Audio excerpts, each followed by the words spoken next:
Hi friends, welcome my channel ഷെമീസസ്കെ. ഇന്നത്തെ എൻ്റെ വീഡിയോ എന്ന് പറയുന്നത് നമ്മുടെ പച്ചക്കറികൾക്കൊക്കെ, അതായത് വഴുതനങ്ങ, പച്ചമുളക്, തക്കാളി, ഇതുപോലത്തുള്ള പച്ചക്കറികൾക്കൊക്കെ ഒരുപാട് കീടനാശിനികൾ ഉണ്ടാവാറുണ്ട്. കാരണം വെള്ളപ്പാറ്റ, അതുകണക്ക് തന്നെ ചെറിയ ചെറിയ പുഴുക്കളൊക്കെ വന്നിട്ട് നമ്മുടെ പച്ചക്കറികളെല്ലാം നശിച്ചു പോവുകയും പൂവിട്ടങ്ങോട്ട് വരുമ്പോൾ പൂവുകളെല്ലാം പൊഴിഞ്ഞു പോവുകയും കായ്ക്കാതെ ഒരു മുരടിച്ച് നിൽക്കുന്ന ഒരു അവസ്ഥ നമ്മൾ സ്വാഭാവികമായിട്ട് നമ്മുടെ എല്ലാ വീട്ടിലും അങ്ങനെ കണ്ടുവരാറുള്ളതാണ്. അപ്പം ഇതിൽ നിന്നൊക്കെ ഒരു മോചനം, കാരണം ഈ കീടങ്ങളെയൊക്കെ ഒന്ന് അകറ്റി നല്ല രീതിയിൽ വളർന്ന് നല്ലതുപോലെ കായ്ഫലം ഉണ്ടാകാൻ വേണ്ടിയിട്ട് ഉള്ള ഒരു മരുന്നാണ് ഞാൻ നിങ്ങളുടെ മുമ്പിലേക്ക് ഇന്ന് പരിചയപ്പെടുത്താൻ പോകുന്നത്. കാരണം നമ്മുടെ വീട്ടിൽ തന്നെ ഉണ്ടാക്കിയെടുക്കാൻ പറ്റുന്ന, അതായത് ജൈവപരമായിട്ടുള്ള ഒരു കീടനാശിനിയാണ് ഞാൻ ഇന്ന് നിങ്ങളുടെ മുമ്പിലേക്ക് കാണിച്ചു തരാൻ പോകുന്നത്. ഞാൻ ആ മരുന്ന് ചെയ്ത് സക്സസ് ആയി എൻ്റെ ചെടികൾക്കും, അതായത് എൻ്റെ ഈ പച്ചക്കറികൾക്കൊക്കെ ഇങ്ങനെയുള്ള പുഴുക്കൾ, കീടനാശിനികളൊക്കെ ഒഴിവാകാൻ വേണ്ടിയിട്ട് ഞാൻ ചെയ്ത് വിജയിച്ച ഒരു മരുന്നാണ് ഞാൻ നിങ്ങളുടെ മുമ്പിലേക്ക് ഇന്ന് പരിചയപ്പെടുത്താൻ പോകുന്നത്. അപ്പോൾ എല്ലാവരും വീഡിയോ സ്കിപ്പ് ചെയ്യാതെ അവസാനം വരെ കാണുക. അതോടൊപ്പം തന്നെ എൻ്റെ ചാനൽ ഇതുവരെയായിട്ടും സബ്സ്ക്രൈബ് ചെയ്തിട്ടില്ലെങ്കിൽ എൻ്റെ ചാനൽ കൂടി ഒന്ന് സബ്സ്ക്രൈബ് ചെയ്യുക. സബ്സ്ക്രൈബ് ബട്ടൻ്റെ തൊട്ടടുത്ത് കാണുന്ന ബെല്ലൈക്കൺ കൂടി ഒന്ന് എനേബിൾ ചെയ്ത് കൊടുത്താൽ ഞാൻ അപ്ലോഡ് ചെയ്യുന്ന വ്യത്യസ്തമായ എല്ലാ പുതിയ വീഡിയോസും നിങ്ങൾക്ക് നോട്ടിഫിക്കേഷനായിട്ട് ലഭിക്കുന്നതായിരിക്കും. ഇത് കണ്ടോ, ഇതെൻ്റെ ഒരു വഴുതനങ്ങ ചെടിയാണ്. ഇതിനകത്ത് നിറയെ കായ്കളും പൂക്കളൊക്കെ വന്ന് നല്ല ഉഷാറായിട്ട് നിൽക്കുകയാണ്. ഇതിനകത്തൊക്കെ നല്ല കീടനാശിനികളുണ്ടായിരുന്നു. ഇതിൻ്റെ പുറവശമൊക്കെ നോക്കിയാൽ കാണാം, നല്ല കീടനാശിനികളൊക്കെ ഉണ്ടായിരുന്നു. എല്ലാം മാറ്റി ഞാൻ ആ മരുന്ന് ഉപയോഗിച്ചാണ് ഇതെല്ലാം മാറി നല്ല ഉഷാറായിട്ടാണ് എൻ്റെ ഈ വഴുതനങ്ങ ചെടി നിൽക്കുന്നത്. നല്ല മാറ്റമുണ്ട്. ഇത് എൻ്റെ തക്കാളിയുടെ ചെടിയാണ്, തക്കാളി ചെടിയാണ്. തക്കാളി കണ്ട പൂത്തൊക്കെ തുടങ്ങി, പൂവൊക്കെ ഇട്ട് തുടങ്ങി. ഫുള്ള് കീടങ്ങളായിരുന്നു. എല്ലാം നമ്മൾ ആ മരുന്ന് ചെയ്താണ് മാറ്റിയത്. നമ്മുടെ വീട്ടിൽ തന്നെ ഉണ്ടാക്കിയെടുക്കാൻ പറ്റുന്ന ഒരു മരുന്ന് തന്നെയാണ് ഞാൻ നിങ്ങളുടെ മുമ്പിലേക്ക് പരിചയപ്പെടുത്താൻ പോകുന്നത്. ഇനി അതോടൊപ്പം തന്നെ പുഴുക്കളൊക്കെ വന്ന് ഒരു മുരടിച്ച് നിൽക്കുന്ന വഴുതനങ്ങയുടെ തൈയും അതിനൊക്കെ തക്കാളി, പച്ചമുളകൊക്കെ ഞാൻ ഒന്ന് കാണിച്ചു തരാം. അതിനകത്താണ് എൻ്റെ മരുന്നിനെ ഞാൻ ഒന്ന് പരീക്ഷിക്കാൻ പോകുന്നത്. ഇത് കണ്ടോ, ഇതിൻ്റെ ഒരു തക്കാളിയാണ്. തക്കാളിയുടെ അവസ്ഥ കണ്ടോ, ഇതിനകത്ത് വെള്ള പ്രാണികൾ വന്ന് എല്ലാം നശിപ്പിച്ച് വെച്ചേക്കുക. മുരടിച്ച് തക്കാളി പിടിക്കുന്നുണ്ട്, അത് പിടിച്ചാലും ചെറിയ വലുതായിട്ട് വലിപ്പം വെക്കുന്നില്ല. ഇതേ അവസ്ഥയിലാണ് നിൽക്കുന്നത്. എൻ്റെ തക്കാളി ചെടി മൊത്തം മുരടിച്ചൊരു വല്ലാത്ത അവസ്ഥയിലാണ് നിൽക്കുന്നത്. കണ്ടോ, ഫുള്ളിതാ. അതുപോലെയാണ് എൻ്റെ മുളകിൻ്റെ തൈരും അതേപോലെ തന്നെ. ഇതുണ്ടോ, ഒരു വെള്ളപ്രാണി ഇതുണ്ടോ, പറക്കുന്നുണ്ടോ.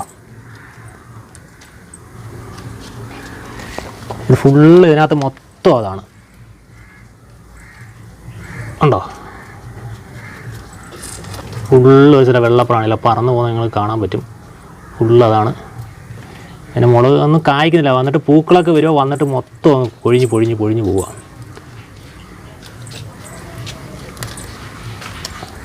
എല്ലാത്തിനും ഉണ്ട്. കേട്ടോ, എൻ്റെ ഒരു തക്കാളി നിൽക്കുന്ന നിൽപ്പുണ്ടോ, കണ്ട കഷ്ടം തോന്നുന്നു. ആ മാതിരിയാണ് നിൽക്കുന്നത്. ഇതിപ്പോൾ ഞാൻ വീഡിയോ എടുക്കാൻ വേണ്ടിയിട്ടാണ് ഇതിനകത്ത് മരുന്ന് ചെയ്യാതിട്ടിരിക്കുന്നത്. കാരണം നിങ്ങളെ കാണിക്കാൻ വേണ്ടിയിട്ടാണ്, വീഡിയോ എടുക്കാൻ വേണ്ടിയിട്ട്. ഈ തക്കാളി ഇങ്ങനെ കീടങ്ങൾ വന്ന് പുഴുക്കളും വെള്ളപ്പാറ്റകളും വെള്ളക്കീട പ്രാണികളൊക്കെ വരുന്നത് ഞാനിങ്ങനെ മരുന്നടിക്കാതെ വെച്ച് നിങ്ങളെ ഈ വീഡിയോ എടുത്ത് കാണിക്കാൻ വേണ്ടി, മനസ്സിലാക്കാൻ വേണ്ടിയിട്ടാണ് ഇതിനകത്ത് ഞാൻ മരുന്നടിക്കാതെ. മരുന്നുണ്ടാക്കുന്നത് എങ്ങനെയാണെന്ന് നമുക്ക് നോക്കാം. ആ മരുന്നുണ്ടാക്കുന്നതിനെ കൂടെ ഒന്ന് കാണിച്ച് ഇതിനകത്തൊന്ന് അടിച്ച് കാണിക്കാം.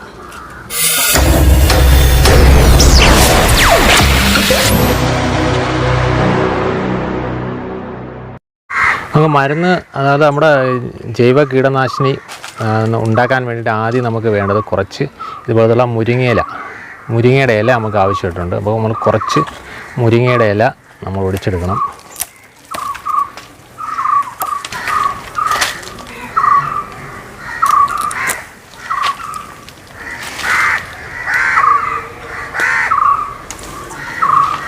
നമ്മൾ കുറച്ച് മുരിങ്ങയുടെ ഇല, ഇതുപോലത്തുള്ള മുരിങ്ങയുടെ ഇല നമ്മൾ എടുത്തിട്ടുണ്ട്. ഇനി ഇത് നമുക്ക് ഒരു മിക്സിയുടെ ജാറിനകത്ത് ഇട്ടിട്ടോ ഇതൊന്ന് നല്ലതുപോലെ ഒന്ന് അരച്ചെടുക്കാം. അപ്പോൾ നമ്മൾ നമ്മുടെ മുരിങ്ങ ഇല നല്ലതുപോലെ കുഴമ്പ് രൂപത്തിലാണ് ഇതുപോലെ മിക്സിക്കകത്തിട്ട് അരച്ചെടുത്തിട്ടുണ്ട്.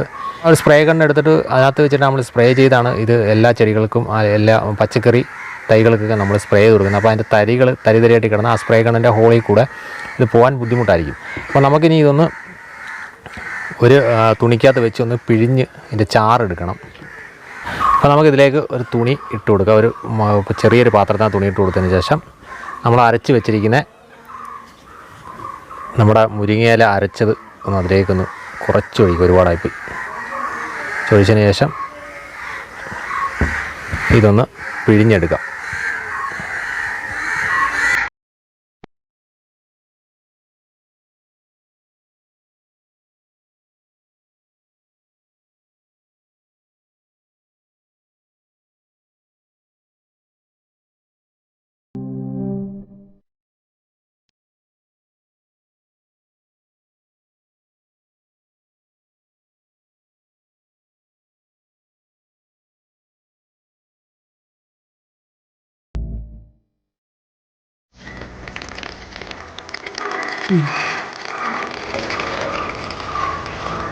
നമ്മൾ ഏകദേശം പിഴിഞ്ഞ് നല്ലതുപോലെ പിഴിഞ്ഞെടുത്തിട്ടുണ്ട്. ഇനി നമുക്ക് വേണ്ടത് വിനാഗിരിയാണ്. ഒരു 2 സ്പൂൺ വിനാഗിരി നമുക്ക് ഇതിലേക്ക് ഒഴിച്ചു കൊടുക്കാം. 2 സ്പൂൺ വിനാഗിരി. 1.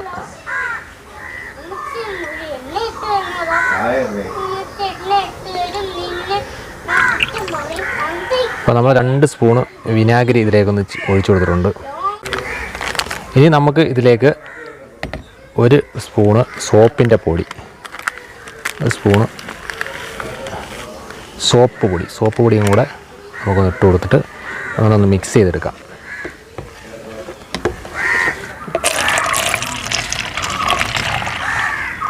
അപ്പോൾ ഇതുപോലെ ഒരു കുപ്പി എടുത്തിട്ടുണ്ട് ഞാൻ. ഇത് കണക്കൊരു കുപ്പി, അത് 1 ലിറ്ററിൻ്റെ കുപ്പിയാണ്. അപ്പോൾ അതിലേക്ക് നമുക്കിതൊന്ന് ഒഴിച്ചു കൊടുക്കാം.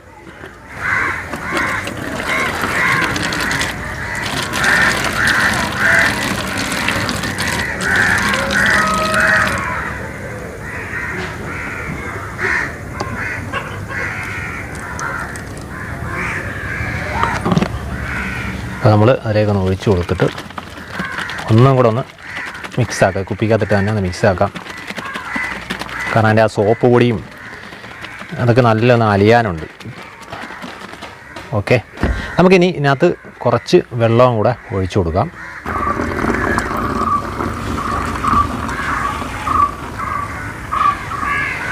കുറച്ച് വെള്ളം എന്ന് പറഞ്ഞാൽ അപ്പോൾ 1 കപ്പ് വെള്ളം അതിനകത്ത് ഒഴിച്ചിട്ടുണ്ട് കേട്ടോ. 1 ലിറ്ററിൻ്റെ കുപ്പിക്കകത്ത് 1 കപ്പ് വെള്ളവും 2 ടീസ്പൂൺ വിനാഗിരി, പിന്നെ നമ്മൾ അരച്ച് വെച്ച മുരിങ്ങയുടെ ഇല പിഴിഞ്ഞത്, പിന്നെ 1 സ്പൂണ് സോപ്പ് പൊടിയും കൂടെയാണ് നമ്മളിതിനകത്ത് ചേർത്ത് കൊടുക്കുന്നത്. ഇനി ഇത് എനിക്കൊരു സ്പ്രേ ഗണ്ണ്, എനിക്ക് നമ്മൾ സ്പ്രേ ചെയ്യുന്നത് ഉണ്ടെങ്കിൽ അതെടുക്കുക, അല്ലെങ്കിൽ നിങ്ങൾ വേറെ സ്പ്രേ ചെയ്യുന്ന എന്തുണ്ടെങ്കിലും അതായാലും മതി. അപ്പോൾ അതിലേക്ക് ഇട്ടൊന്ന് മുറുക്കാം. സോപ്പ് പൊടി ഇട്ടത് കൊണ്ടാണ് നല്ല പതയുണ്ട് കേട്ടോ, അതാണ് നമുക്ക് വേണ്ടത്. ഇതൊന്ന് മുറുക്കാം. അപ്പോൾ നമ്മുടെ മരുന്ന് ഏകദേശം റെഡി ആയിട്ടുണ്ട്. ഇതാണ് നമ്മുടെ മരുന്ന്. ഇനി നമുക്ക് ഈ മരുന്ന് അതിനകത്തെല്ലാം ഒന്ന് സ്പ്രേ ചെയ്ത് കൊടുക്കണം. എല്ലാത്തിലും നമുക്കൊന്ന് സ്പ്രേ ചെയ്ത് കൊടുക്കാം.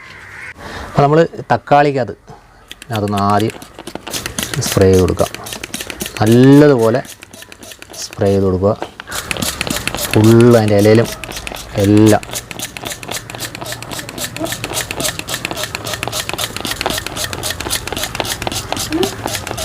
നമുക്കിനി മുളകിനകത്ത് നല്ലോണം അടിച്ചെടുക്കാം. ഇരുട്ടായിട്ടുണ്ട് കേട്ടോ. കാരണം നമ്മൾ ഈ മരുന്ന് ചെയ്യുമ്പോൾ പ്രത്യേകം ശ്രദ്ധിക്കേണ്ടത് വൈകിട്ട് ഒരു 6 മണിയൊക്കെ ആയതിന് ശേഷം, 6 മണി കഴിഞ്ഞതിന് ശേഷമൊക്കെ അടിക്കുക. കാരണം വെയിലൊക്കെ ഒന്ന് പോയതിന് ശേഷം, വെയിൽ ഒന്ന് മാറിയതിന് ശേഷമൊക്കെ നമ്മൾ സ്പ്രേ ചെയ്ത് കൊടുക്കാവും ഈ മരുന്ന്.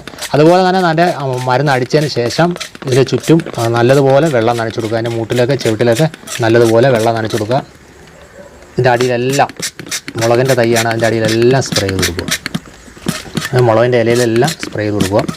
അടുത്തൊരു വഴുതനങ്ങയാണ്, ആ വഴുതനങ്ങയുടെയും അടിയിലെല്ലാം നമുക്ക് നല്ലതുപോലെ സ്പ്രേ ചെയ്ത് കൊടുക്കാം. ഇത് വീഡിയോ ക്ലിയർ അല്ലായിരിക്കും, കാരണം വൈകിട്ടാണ് അടിക്കുന്നത്, നല്ല ഇരുട്ടായിട്ടുണ്ട്. അതുകൊണ്ടായിരിക്കും നിങ്ങൾക്ക് വീഡിയോ ക്ലിയർ ആയിട്ട് കാണാൻ പറ്റാത്തത്.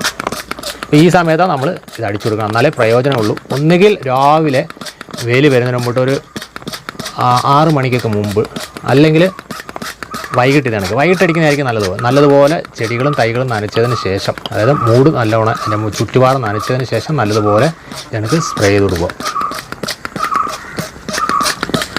എല്ലാവരും ഈ മരുന്നൊന്ന് ചെയ്ത് പരീക്ഷിച്ച് നോക്കുക. ഉറപ്പായിട്ട് നിങ്ങൾക്ക് റിസൾട്ട് കിട്ടും. നിങ്ങൾ പച്ചക്കറികളിലെ എല്ലാ അണുക്കളും എല്ലാ പുഴുക്കളും അതിനൊക്കെ വെള്ളപ്പാട്ടുകളും എല്ലാം പോകുന്ന ഉറപ്പാണ്. ഞാൻ ചെയ്ത് പരീക്ഷിച്ച് വിജയിച്ചൊരു സംഗതിയാണ്. എല്ലാവരും എന്തായാലും വീട്ടിലൊന്ന് ചെയ്ത് നോക്കുക. അതുപോലെ തന്നെ എൻ്റെ ചാനൽ നിങ്ങൾ ഇതുവരെയായിട്ട് സബ്സ്ക്രൈബ് ചെയ്യില്ല, എൻ്റെ ചാനൽ കൂടി സബ്സ്ക്രൈബ് ബട്ടൻ്റെ തൊട്ടടുത്ത് കാണുന്ന ബെല്ലൈക്കൺ കൂടി ഒന്ന് എനേബിൾ ചെയ്ത് കൊടുക്കുക.